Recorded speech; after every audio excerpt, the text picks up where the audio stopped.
วันที่ 12 มีนาคม 2026 นี้อยู่ที่บ้านป่ากล้วยเมืองจำพรแขวงสวรรณเขตทางโครงการปรับตัวต่อการเปลี่ยนแปลงดินฟ้าอากาศโดยอิงใส่ท่าแหงของชุมชนเพื่อความมั่นคงทางน้ำและการค้ำประกันเสบียงอาหารที่ยืนยงได้จัดพิธีมอบหับน้ำบาดาลและหนองเลี้ยงปลาให้บ้านป่ากล้วยคุ้มนนค่ายเป็นผู้สืบต่อคุ้มครองโดยการเข้าร่วมของท่านคำตาสินนาสอนห้องเลขาผักเมืองประธานคณะกรรมการปกครองเมืองจำพรท่านค้อนสวรรค์ดวงมาลากรรมการผักเมืองหัวหน้าห้องการกสิกรรมและสิ่งแวดล้อมเมืองท่านจันขจรสอนมณีวงศ์ห้องหัวหน้าคณะวิชา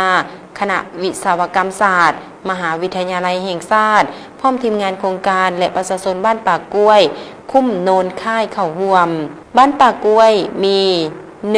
153ครอบครัวมีพลเมือง756คนยิง459คนที่ผ่านมาแมนทางประชาชนแมนขาดเขินทางน้ำในการผลิตพืชผักสวนครัว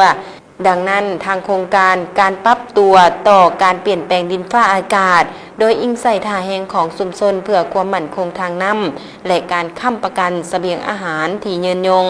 จึงได้ลงมาสำรวจและเริ่มจัดตั้งปฏิบัติในวันที่1 กรกฎาคม 2024ในนั้นทางโครงการได้สั่งน้ำบาดาลอยู่2จุดให้บ้านป่ากล้วยคุ้มโนนค่ายคือจุดที่1แม่นก่อสร้างอยู่สารวัตรจุดที่2แม่นก่อสร้างอยู่กลางบ้านป่ากล้วยและได้สร้างหนองปลารวมของบ้านเพื่อสร้างความเข้มแข็งให้ชุมชนสุขอยู่ส่งเสริมการปลูกพืชและเลี้ยงปลานอกนั้นทางโครงการยังได้นำพาประชาชนไปทัศนศึกษาและเรียนรู้การปลูกฝังและเลี้ยงสัตว์เพื่อสนองให้แต่ละครอบครัวภายในบ้านมีรายรับและสร้างเป็นรายได้กลายเป็นสินค้าในการปรับปรุงและการพัฒนาบ้านแม่นมีมูลค่าทั้งหมด 52,500 ดอลลาร์สหรัฐจากนั้นทางโครงการปรับตัวต่อการเปลี่ยนแปลงดินฟ้าอากาศโดยอิงใส่ท่าแหงของชุมชนเพื่อความมั่นคงทางน้ำและการค้ำประกันเสบียงอาหารที่ยืนยงพร้อมโดยประชาชนยังได้ปล่อยปลาลงหนองสระจำนวน60ถุงมีลูกปลา 12,000 โตว